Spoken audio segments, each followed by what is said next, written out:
I have some great news for anyone out there who ran out and bought 2 of Nvidia's Collector's Edition Titan XP Star Wars graphics cards for a total of $2,400 to run an SLI.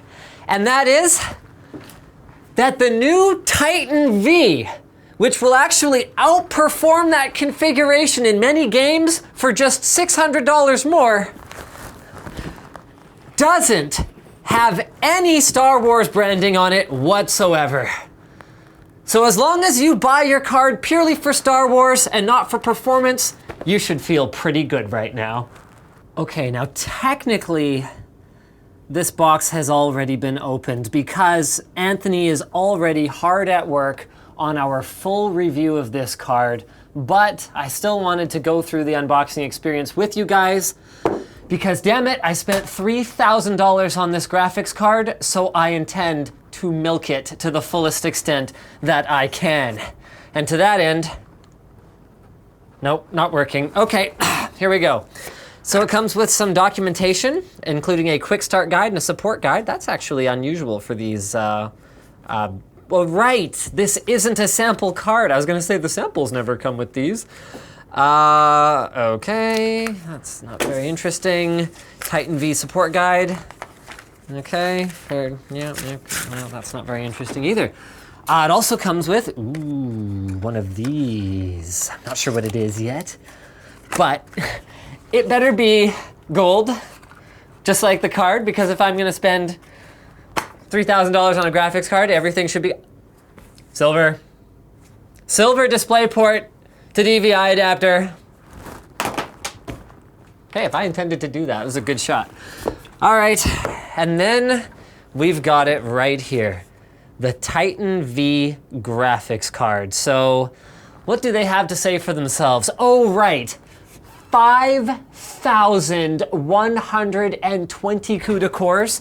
So compared to the Titan XP, which is an incredibly powerful card in its own right, that's got 3,840 CUDA cores. So we are expecting this to be 25% faster right out of the gate. Then it has the same amount of memory, 12 gigs, but it's using HBM2 memory. So that is much faster, which may or may not have a ton of applicability in gaming, but will definitely help with the Titan V's intended use case, which is apparently like deep learning, AI, and really the same kinds of workloads as Nvidia's V100, the only card that they've got on the market already using this same Volta architecture. Now, you guys might be looking at a $3,000 graphics card here going, well, that's an unreasonable amount of money, and I would be inclined to agree with you.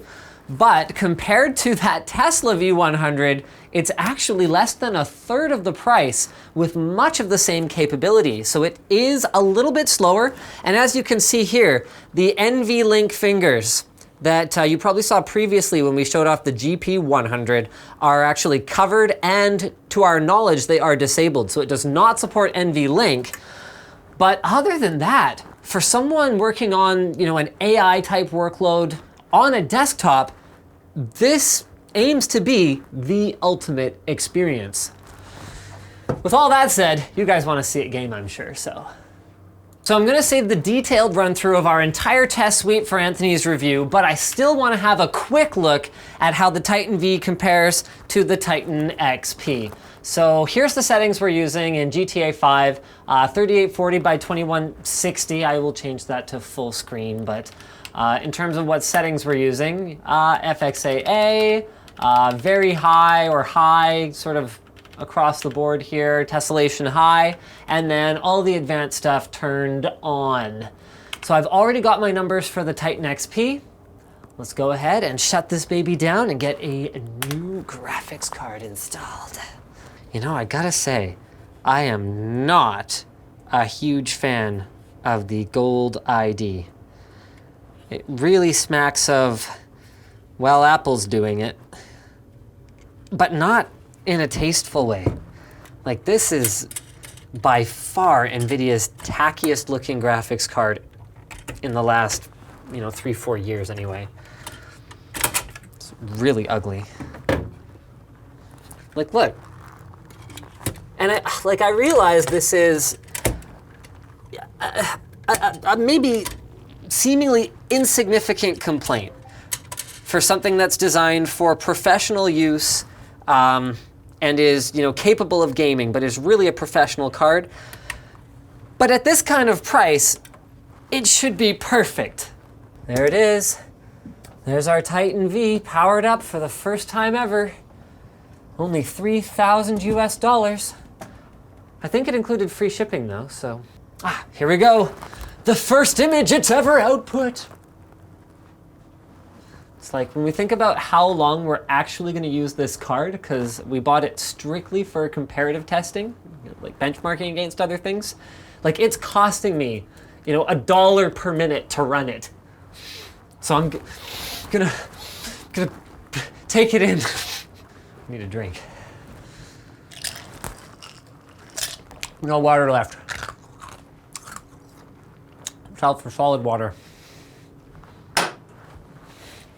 Come on!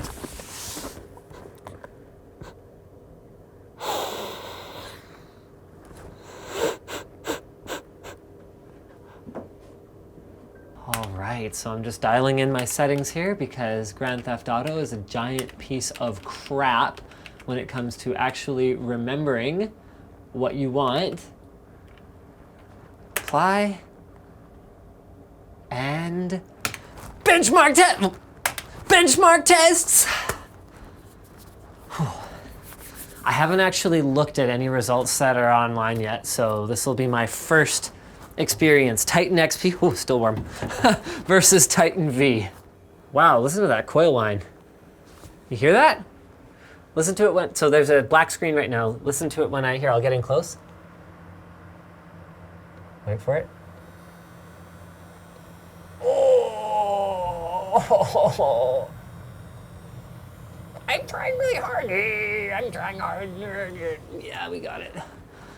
It's kind of crazy to think that we've gotten to the point, though, where running Grand Theft Auto at 4K at very high settings is maybe not demanding enough to see a huge separation between graphics cards. We might even be CPU limited a little bit here, even though I'm running a 5960X Extreme Edition.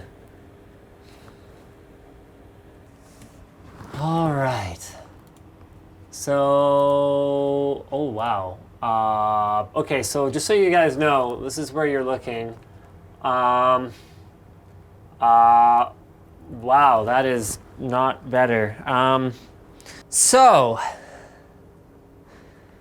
we can't draw any really concrete conclusions right now. This is one game at one resolution against one other card and one set of in-game settings. But what we can say for certain is that right now, the Titan V is not a great value compared even to Nvidia's Titan XP, which is not a great value compared to the 1080 Ti.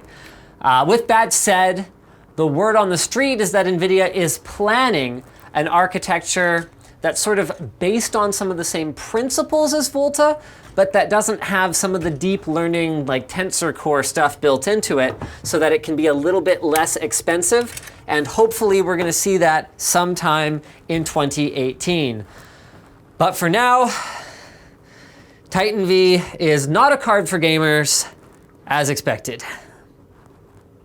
So thanks for watching this unboxing and lesson on buyer's remorse. Is it a lesson? Did we learn anything? Anyway, if you disliked the video, you can hit that button, but if you liked it, hit like, get subscribed, maybe consider checking out where to buy the stuff we featured, if you're like a deep learning scientist, at the link in the video description. Also down there is our merch store, which has cool shirts like this one, and our community forum.